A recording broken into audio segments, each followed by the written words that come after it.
Welcome students, welcome for my next video. As I've completed all my 8th, 9th standard and 10th standard history and political science, now I'm going to start with FYJC, political science, chapter number 1. State. Children, if you like this video, kindly like it, and if you have not subscribed it, please subscribe it, and also share it with those people who are not aware of this video. So students, let us now get back to the topic. Now, when you hear about a state, many things come to our mind. When I say state, or many things arises in our head when we say state. Now, what is a state? That we are going to focus it in this lesson. For that, I would like to give an example. My friend is a Malayali, or my friend is a Manipuri. This denotes that your friend is belonging to one particular state. Malayali, he belongs to Kerala. Manipuri, he belongs to Manipur. Or you will say that my friends are Iranians. We sing national anthem. We all we all sing national anthem. And why do we sing the national anthem? Because we are very proud of our nation.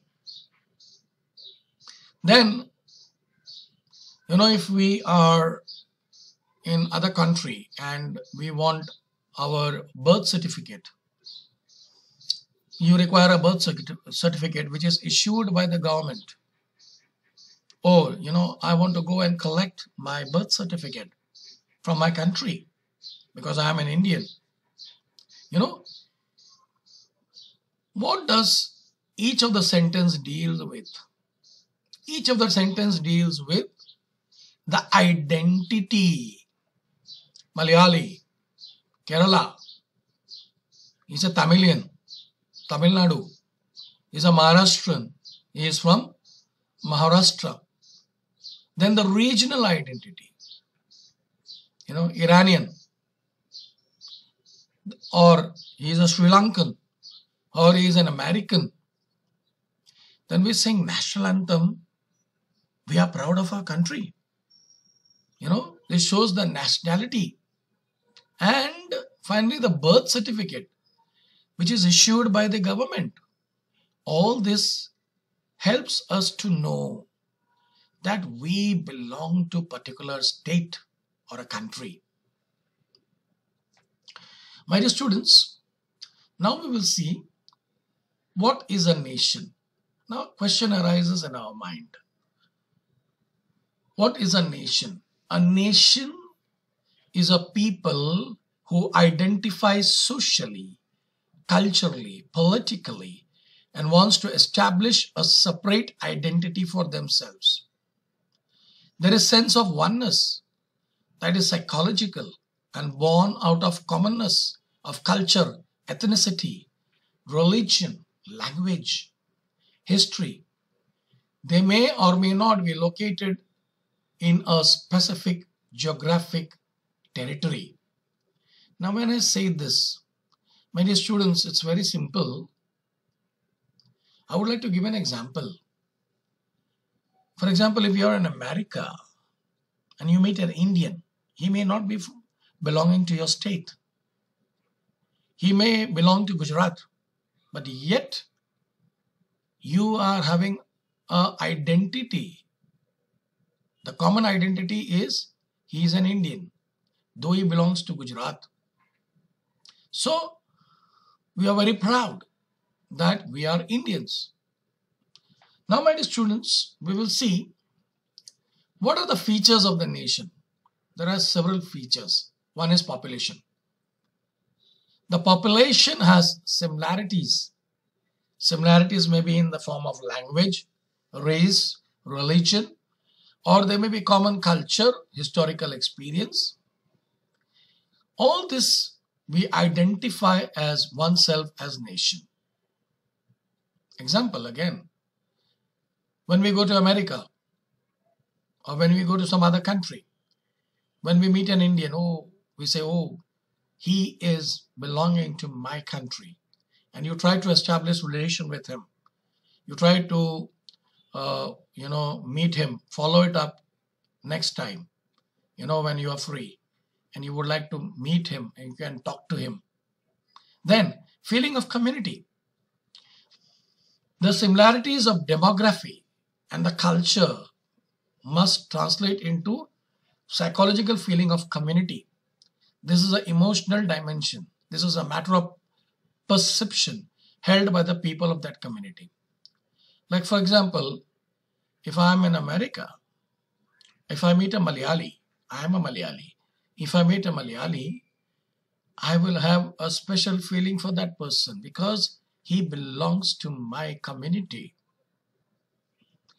Desire to be politically separate. That's the third feature of nation. People living in particular geographic area, having common socio-cultural relations and linguistic commonality can lead to the feeling of being a nation. Such feeling is a product of the urge of self-determination. This can lead to the determination of the self-governance at a political level. We say, okay, I am an Indian. We have our own government, which is led by BJP, which is led by Modi ji. Okay, and we are no more under any colonial rule because we are having our own government, self-governance. Now, what is nationalism? It's very, very simple, my dear students. Nationalism is nothing but is a sense of political identity. It is a love for one's nation. People become sentimental, attached to the homeland.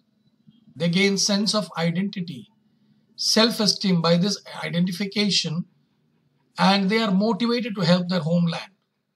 The expression of such sentiments can be seen at different times. Cheering for our national cricket team. When there is a match between India and Pakistan, what do? We cheer for India because our Indian team is playing. When there is a war between two countries and we encourage our armed forces during the war by supporting them. So nationalism, which holds people to the sense of political loyalty to the country. Now, what are some of the features of nationalism? Now, when I say nationalism, it has two extremes. One, you are a builder or you are a destroyer. I repeat, you are a builder, you are forced to be a builder or a destroyer. What I meant to say, when you are doing something constructive, something progressive for your nation, you are the nation builder. In place of that, if you are getting aggressive, you are getting into, let us say, a terrorist gang, and you are working against the government, against the country, then that is called aggressive nationalism. We always find the feature, one of the feature.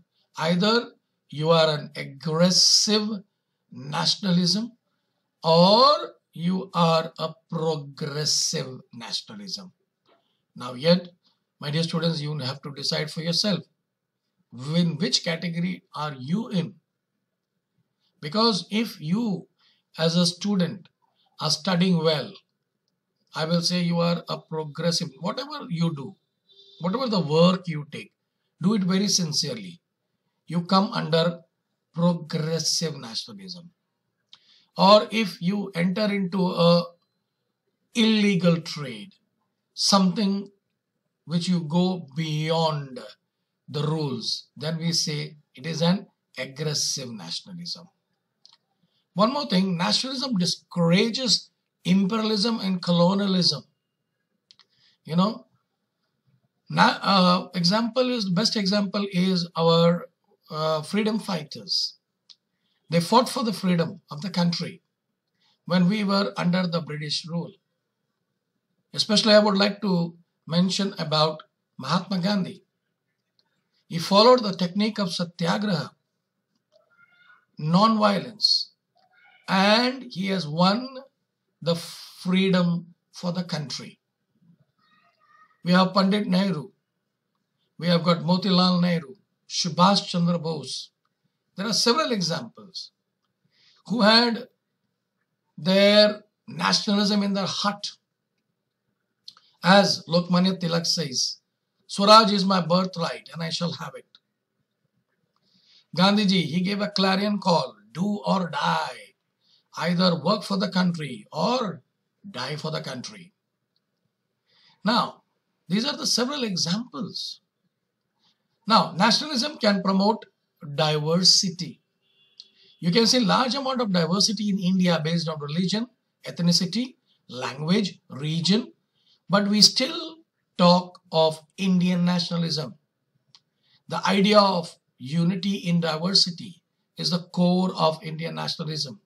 Now, my dear students, whether you are a Gujarati, whether you are a Punjabi, whether you are a Malayali, whether you are a Goan, whatever you are, first you are an Indian. Why? Because there is unity in diversity, whatever it may be. Now, I would like to give an example. I would like to give an example of what Shri Jawaharlal Nehru said in the discovery of India. He said, there is variety and the unity of India. We need to, through his writing he said, to whichever community or religion you belong to, there is unity in diversity. Now, my dear students, now this ideology has been given by our forefathers. It's not a recent one. This ideology is given by our forefathers and we need to take ahead. My dear students, now let us see, when we look at nationalism from the political perspective, we can see different forms of nationalism. One is liberal nationalism. Liberal nationalism, I would like to give an example of President Woodrow Wilson 14-point program, where he emphasized on sovereignty of the nation and freedom and self-determination. In his speech, he has said, whether the country is small or big, whether the country is rich or poor, each and every country has a freedom and they can practice their own culture, their own tradition, and no one can impose anything on a smaller nation. The second one is conservative nationalism. Now, conservative nationalism is a form of a nationalism is inward looking. It looks at the nation as closely linked society. It gives a lot of importance to patriotism. I would like to give example of the Islamic country. They are very conservative. They give more importance to their people, their religion, and they are encouraged to do the work for their country. And that's the best example you can see here. All the Islamic countries, they are progressing. They are oil-rich nations, and their nation is, their people are working for their nation. Then expansionist nationalism.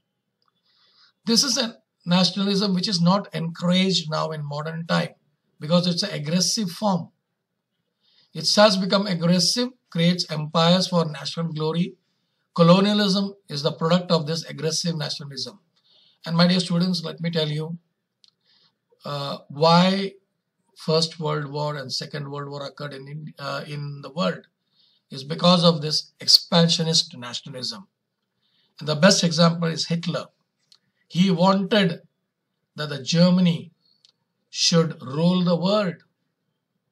And if you look at the World War, Germany was one country who were responsible for the start of the war.